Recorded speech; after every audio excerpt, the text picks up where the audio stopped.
morning, everybody. Happy Tuesday. Welcome back into the one and the only AM show. It's Judea Hartley on the track. And you guys, you may have noticed that my excitement just crept up a skosh, and you're absolutely right. It sure did, because Nadine and I teased a flat-out talented, insightful, impactful, educated guest at the top of the show. And guess what, y'all? She has made it here. She is a life coach. She is a wife. She is a mother. She is the boss and CEO of her own organization, which we will detail a little later. And I have the honor and the privilege of knowing her because she is my neighbor, a very good next door neighbor at that. So without further ado, stand to your feet, infuse that enthusiasm, and show your love for the one, the only, Mrs. Fila Antwine. Hello, Judea. How are you? Yes, girl, I'm doing so good.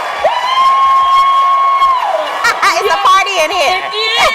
I love it. I love it. Before we get into the interview, I just got to tell you thank you. I have to express my gratitude because I know, I think that's important, because I know that you're busy. You're a wife, you're a mom, and you are just doing all of the things. And yet you carved out time out of your busy schedule to join us and chat with us about what you do, about how you empower women every single day. So for that, I want to say thank you. Thank you for having me. It's a pleasure. Thank you. It's an absolute pleasure. Yes, girl. Okay, so you are a life coach. I am. And I always enjoy looking at your videos online because I always get something from your videos. Something that I'm going through, it always speaks to me. Fila always has great advice and great strategies and tactics in terms of winning in all areas of your life. So for those who may be unsure of what a life coach is, how would you define a life coach in your own words?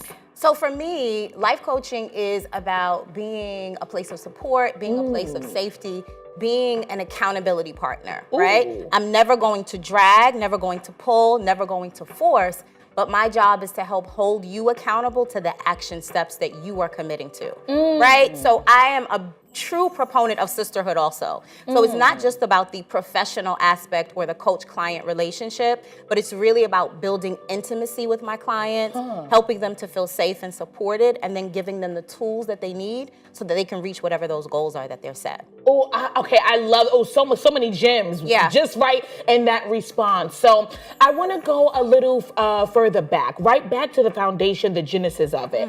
When did you realize you wanted to become a life coach? What was that pivotal turning point, Fila, where you was like, girl, I don't want to do this anymore. I know that this is my calling, and you know what? I'm going to answer this thing. What was that moment like? So I don't think that there was one moment, but there were multiple moments in my life where I knew that this was my path, but I resisted for a really long time. Why? Because it's a lot of pressure to have impact on other people's lives. Yeah. And I wasn't sure that I was ready to take that on. You know, we all have our own challenges, and sometimes you're like, I got my own problems, child, right? Let me deal with these things. But I probably was in my early 20s when I realized, oh, this thing is bigger than me, right? This thing goes beyond my problems, my challenges, my needs, my wants, my desires.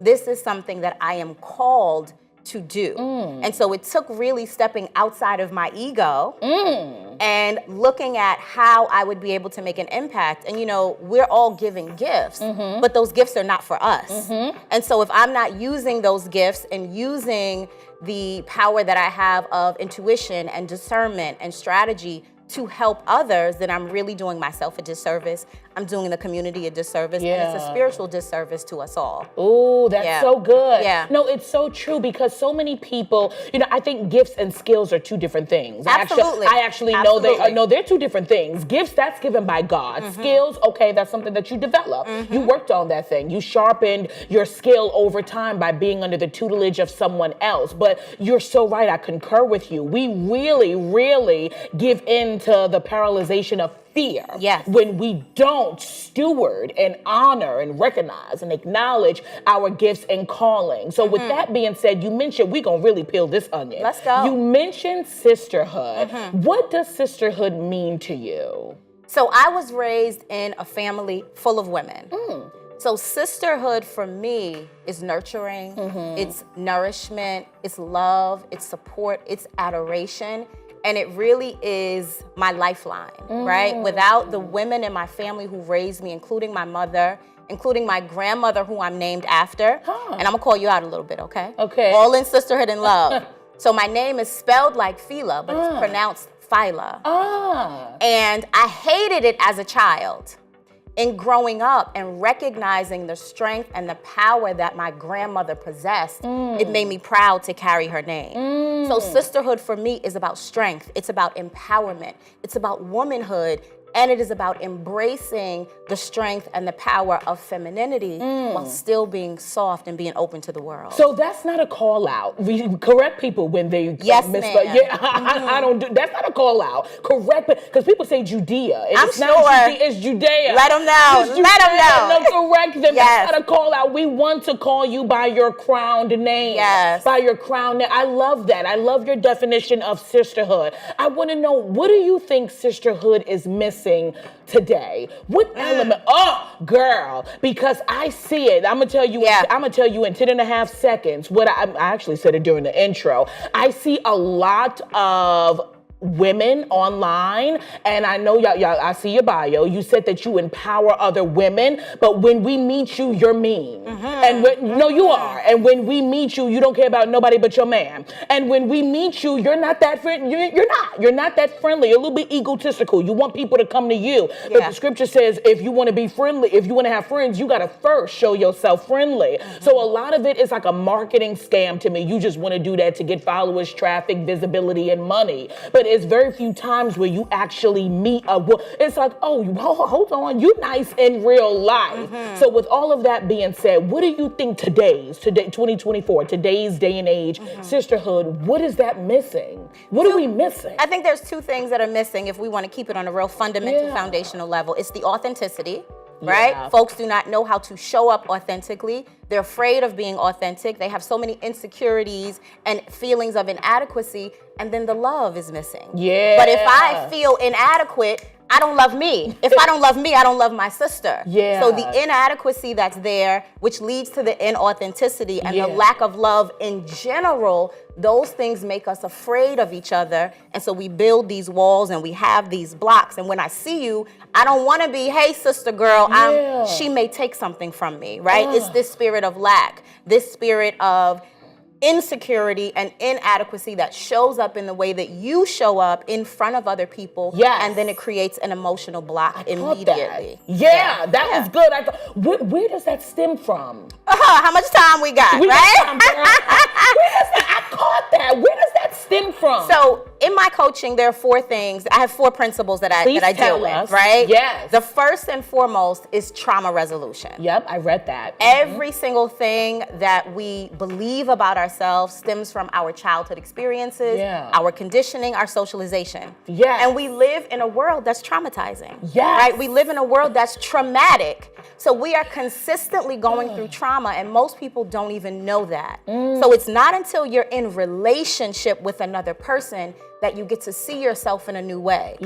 Oftentimes, when folks are beginning to have some level of self-awareness, they'll realize, this comes from being afraid to speak up as a child. This comes from being neglected or being abandoned. So it almost always goes back to some level of childhood trauma, but your responsibility as an adult is to figure that out so you can begin to heal that. Oh my God, I love that. Okay, so trauma responding. Tell us about the other 3 pillars. Well, first of all, let's put this Mercedes in reverse. We gotta put it in reverse, girl, because you in the Mercedes with that outfit. Get it to the front. So let's put this car in reverse, just one block. Tell me where you got the name from. I love it. Queen Sacred. I love it. Tell me the name and what was the inspo behind it, and then I want us to jump right into that second pillar. So the name of my company is Sacred Queen Co. And my coaching academy is Sacred Queen Academy. Because again, I believe that I've been divinely gifted in some ways, right? To share with other women. So the aspect of this work being sacred, of sisterhood being sacred, of womanhood being sacred, of femininity being sacred, and then the idea of all of us recognizing that we're not just women, but we're queens of our own castles. We're queens of our own queendom.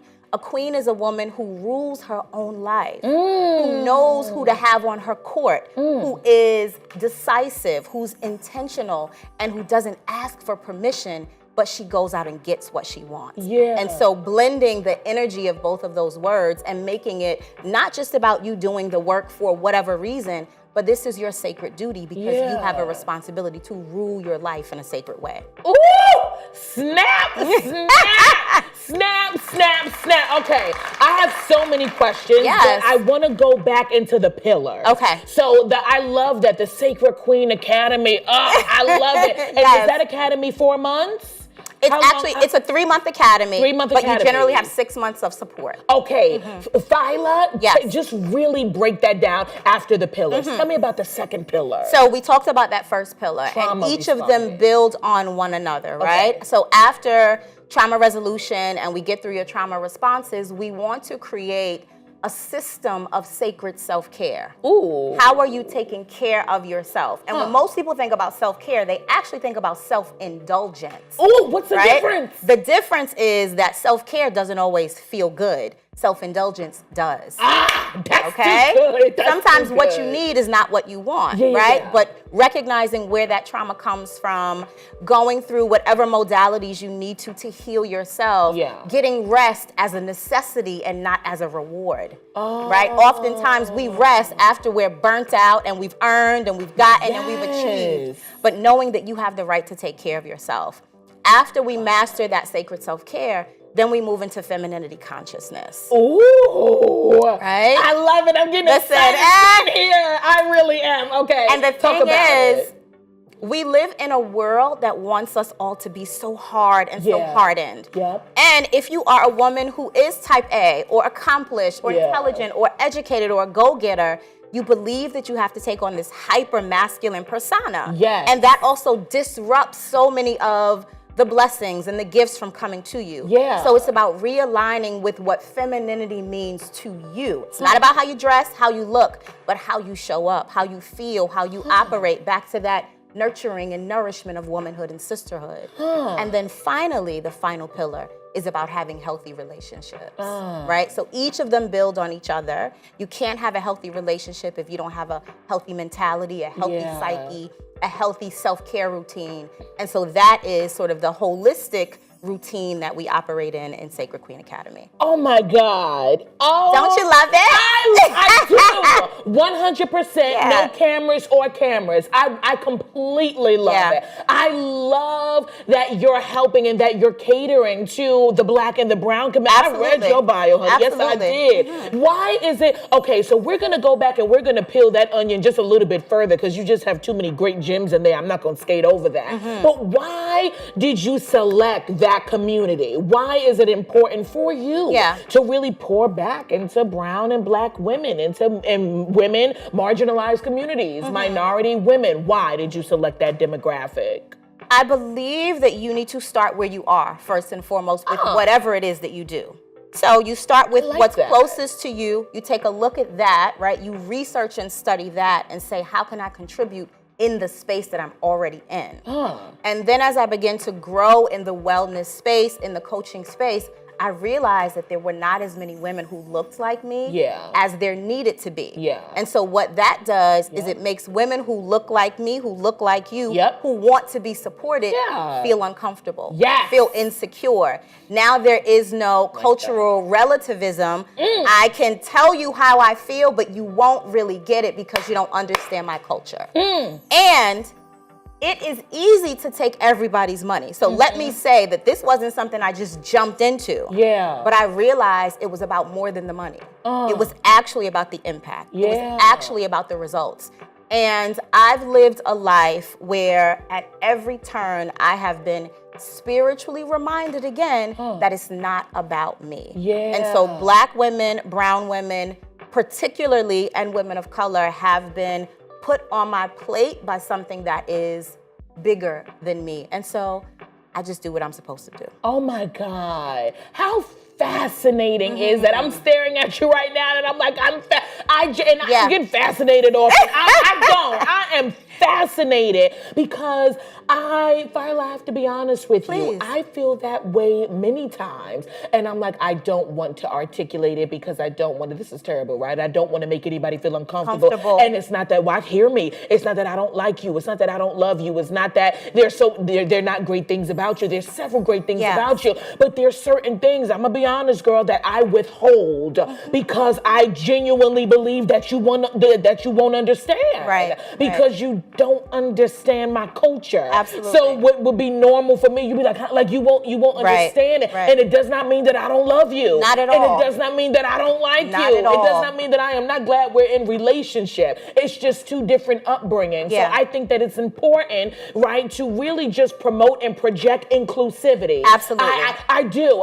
I love everybody. New York is America, actually, is a melting pot. So I feel like it should be representatives from each ethnicity to really perpetuate that inclusivity narrative. Absolutely. And that's exactly what you're doing. Oh my God, we're gonna be talking about so much more. You are sticking around. I'm here. Girl, you are here and all of the things because I have so many questions. But you guys, right now, we're gonna take a quick commercial break. Ooh, this feels like a therapy session. I love it. I love it, honey. We will be right back after these messages. We have so much more with Fila Antwine. Stick around, everybody. We'll be right back.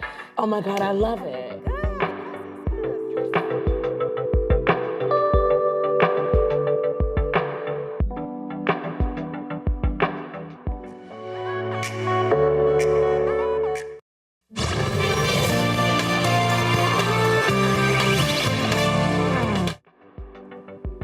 Y'all gotta soak up that gold that is on our screens this morning. We have the Mrs. Fila Antwine, life coach extraordinaire. Welcome back to the show, Fila. I'm so happy to be here. I'm genuinely so happy to have you. Good. God.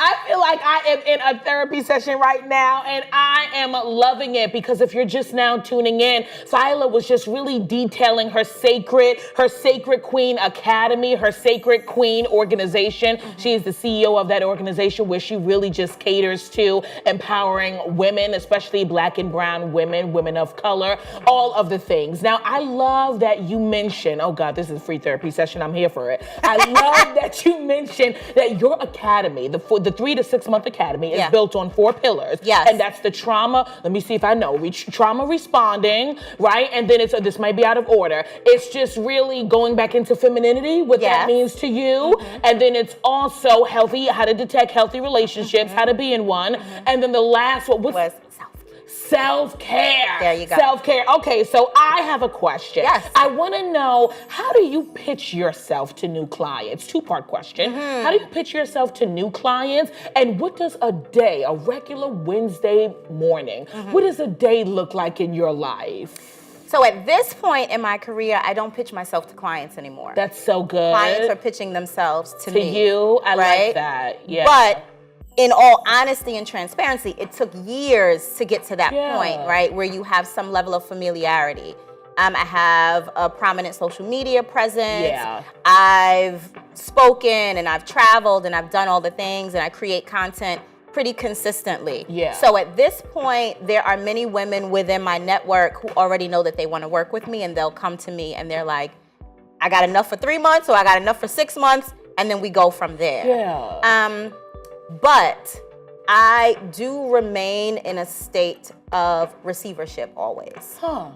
And so whenever I am sharing, whenever I am connecting, I am intentional about being open to receive. And that often brings people in to ask questions, right? Who want to know more, who kind of want to feel it out, and then the conversation starts there. So it's not so much about pitching, it's more about connecting for me. Yes. Oh my God. Yeah. Okay. That's fantastic. That's my concept when I'm interviewing. Yes. That's what I said. I said, I don't like that. I don't like the interviews that feel like the interviews. I worked hard on my education. I'm not going to be anybody else but Judea. I like interviews to feel like conversation. That connectivity. Without that, we collapse. Absolutely. We collapse as a society. So you talk about the importance of being in healthy relationships, the importance of really developing a healthy mindset. So I want to know, What are deal breakers in a relationship, romantic or platonic? What are Absolutely. some deal breakers we should look for? So I know you had asked me about what like a typical Wednesday looks like also, right? Yes.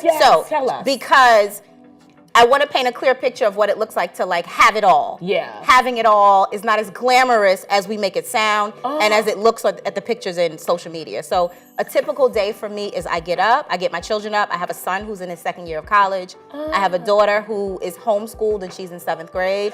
So we get up maybe 7, 8 o'clock, help her get ready for classes, maybe make a little breakfast. I'll start my sort of exercise routine, something light, yoga, meditation, walking, prayer, that kind of thing. And then I'll see clients for a portion of the day. Then I have a break. My daughter's a competitive gymnast. I take her to gymnastics. I come home. I might put a load of laundry in, maybe make dinner if we can, get her back home, bathe, and we usually spend the last few hours just together as a family kind of relaxing. Yeah. Right? Oh, I love that. that. So nothing is easy breezy. Anything that we want, we work for it, yes. right? Now, those deal breakers in relationships, there is no one size fits all, no cookie cutter type of strategy that I can give to you. Okay. I am really about getting to know my clients, getting to know their life and lifestyles, their backgrounds and all of that. However, there are a few things that you immediately want to take note of, right? Again, it's about femininity consciousness, right? Yeah. So when it comes to relationships for women, it's about positioning and not pursuing. Ooh, yeah. Right? Yeah. It is about choosing and not chasing. That's So right. first and foremost with yourself, having the confidence and the discipline to be able to sit still and to show up. And when you are looking for a man to come into your life and be a director, be a provider, create something for you, he has to have the motivation to pursue immediately. Right? He has to keep his word to pursue immediately. And the simple things, I'll call you back at 7. Call me back at 7. Yeah. Right? Ooh. If you don't call me back at 7, there needs to be a legitimate reason, and it can't be something that happens consistently. Yes. So those simple foundational things when it comes to disciplining yourself to do what you say, and then showing up in pursuit of what it is that you want. If he can't do that for you, that's an immediate deal breaker because you'll be chasing him and dragging him the entire relationship. Oh my God, that's so true. Keeping your word. Now you mentioned femininity consciousness. What is femininity and what is femininity consciousness? How can we be conscious of that? Because I gotta be honest, a couple of years ago actually, I just learned about the feminine and masculine energy. And I have to be honest, Fila, I didn't realize that I was operating in my masculine energy. Join the club. Okay, I didn't realize that. I'm like, oh my God, you did. I was operating in that. But here is the saving grace. I don't want to. I don't want to. It's like, oh girl, you want to be like that. No, I don't. No, I don't. I want to stay home and have slow mornings and make pancakes. No, I don't actually. I've been through a lot of grief and that, finally, I'm going to be honest, that can harden you. Yes, it can. It can harden you in more than one way. No, I don't want to act like that. So, okay, therapy. Okay. So what is, oh God, it's so good, I want to cry. So femininity consciousness. Yes. So this also ties back to your previous question about why focusing on Black and brown women, right? So Black and brown women traditionally did not have the privilege of taking care of themselves, didn't have the privilege of doing things for themselves, didn't have the privilege of simply asking, how do I feel today? So there's this disconnection that happens with yourself emotionally. You begin to earn your worth through your work. Right? I'm only as valuable as I can achieve, as I can do for others. And so you work yourself out of femininity. You work yourself out of receiving. You work yourself out of openness, and you become hardened because you have to do the work. You have to do the job. You have to get things done. And when we look at the Black and brown community, right, impoverished communities, marginalized communities, women have typically had more access than the men. So, and this is from a historical context. So we've learned it's easier for you as a woman to do it, so let me just do it.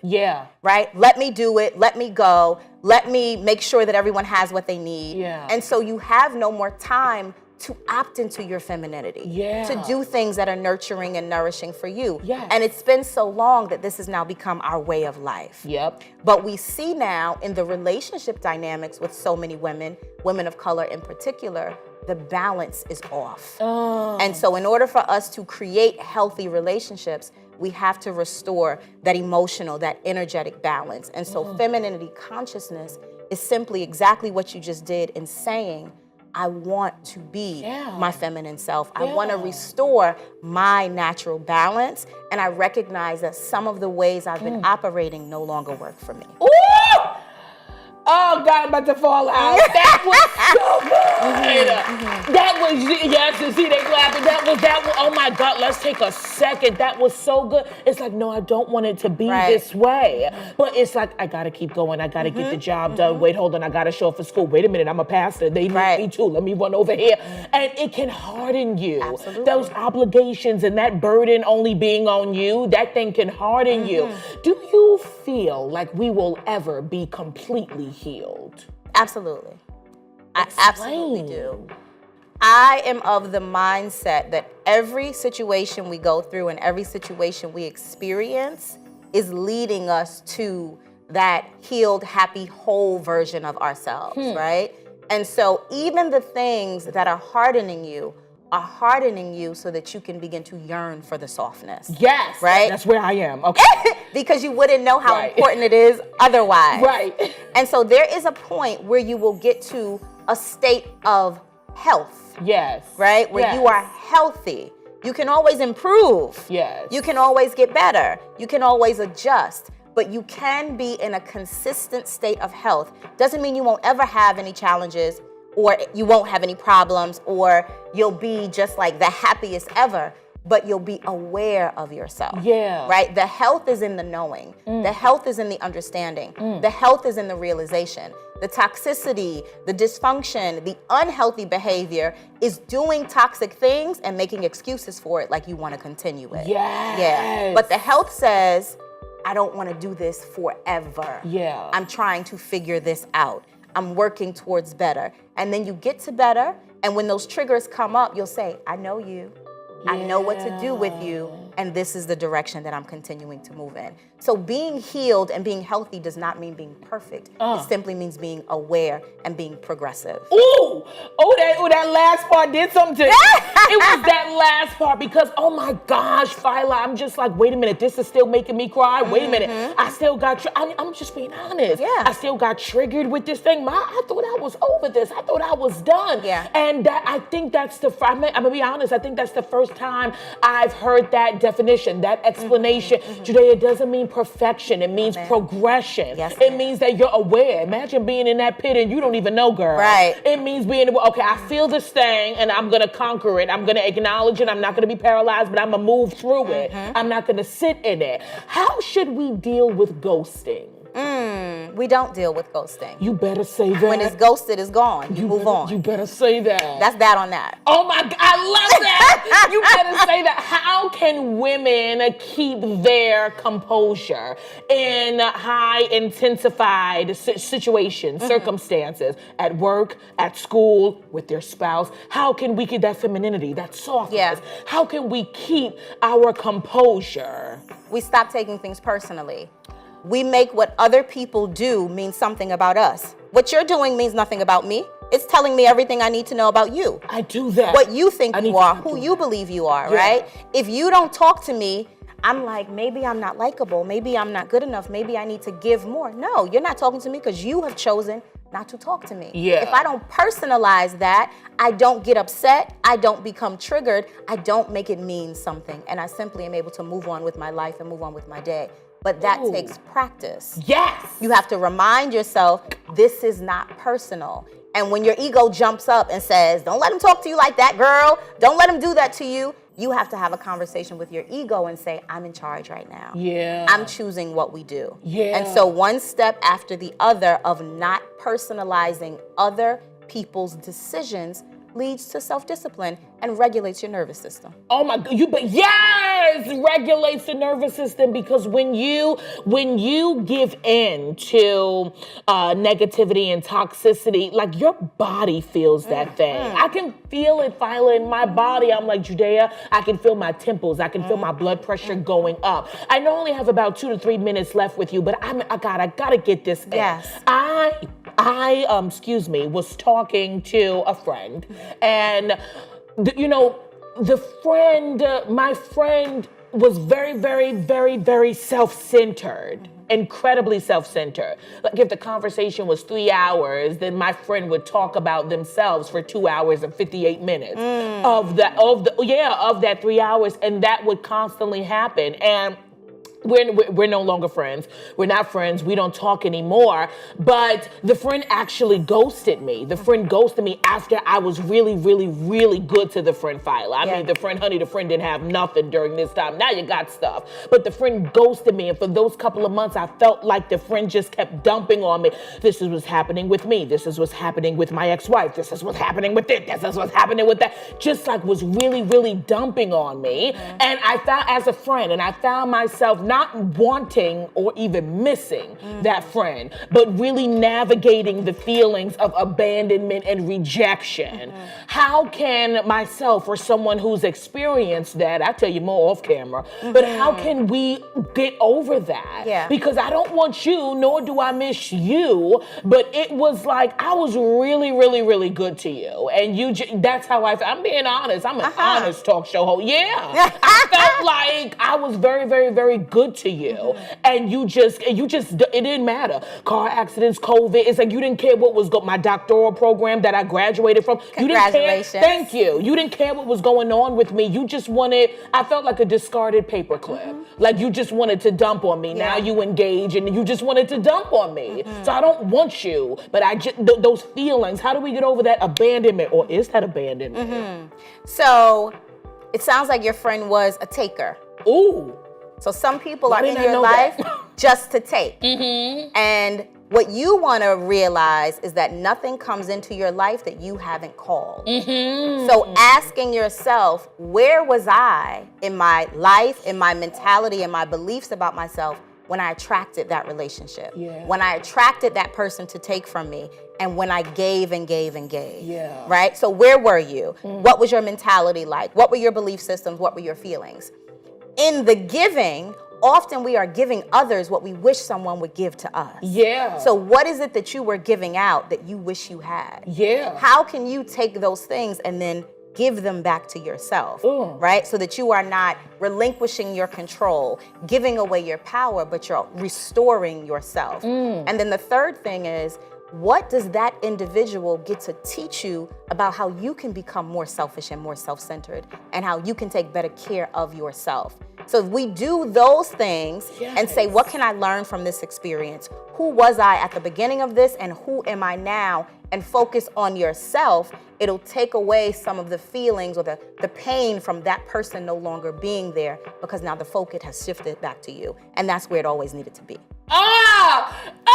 Let's give it up, everybody. That was so good. It was so good. Oh my God. Oh my God. Oh my God. That was a therapy session that your girl needed. I know I have to let you go, but Fila, I just want to say thank you. I feel so empowered. And that is rare for me, because I'm always empowering. I'm being honest, as a sister, as a daughter, as a pastor, as this, as that. Like, I'm always empowering. It's rare for me, honey, if I'm real, that I get to go into sacred spaces and have my cup be filled up. That is rare. I thank you so much. I want you to tell everybody where they can find you on social media. How do they get in contact with you? Because they got to experience this goal. Yes, they do. So I am on social media at She Is Fila on all platforms, right? Or you can go to my website at filaantwine.com. That's FILAANTWINE. But if you're on Twitter, I'm there. If you're on Threads, I'm there. If you're on Facebook, I'm there. If you're on Instagram, if you're on TikTok, I am there at she is Fila. I am so happy to have been here and to have been able to give you a little bit of what you give everybody all the time. Oh my God. So thank you for so having much. me. Yes, thank you for being here. One more time, show your love for Mrs. Fila Antwine. Y'all heard it. Be sure to follow her on all social media platforms so y'all can have that experience that I just had in real life. We're going to head on over to a quick commercial break, but we want you to stick and stay because we have so much more of the AM show when we return. And she's healing. And she's growing.